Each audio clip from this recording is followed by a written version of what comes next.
Innovation and digital transformation are buzzwords, describing changes occurring at all societal levels in recent years.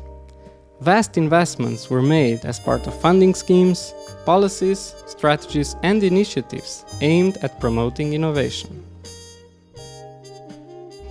Research and practice describes innovation with an appeal and a positive bias as a phenomenon that should improve our lives, make us work less, make us healthier, and live longer. My own extant research goes along these lines.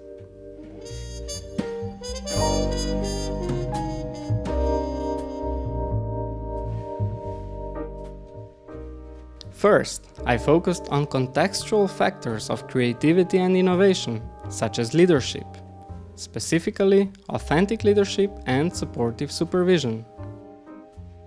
Second, another important stream of my published research delves into job and organizational design, such as job autonomy, task interdependence, and job crafting. Third, I have begun with an examination of the negative phenomena at work, such as knowledge hiding. I published a study in the Academy of Management journal, showing that when individuals hide knowledge, they shoot themselves in the foot by negatively influencing not only others, but also their own creativity. It is not all roses when it comes to innovation. Facts portray a darker reality.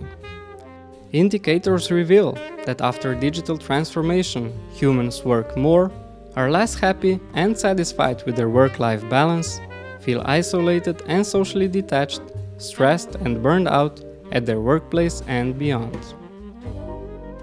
It is an unfortunate reality and a paradox that innovation should make us work less, whereas it is just the other way around. Yet, these negative aspects remain virtually unexplored in the extant research and practice. This is where my current ongoing research on how to humanize innovation comes into play. This research attempts to understand the negative effects of innovation and obtain solutions on how to overcome them. I want to offer a new way of designing and organizing work to make innovations more humanized. The implication of my research will be in better understanding of how to manage innovation and design jobs and organizations so that we can all work and live better like human beings.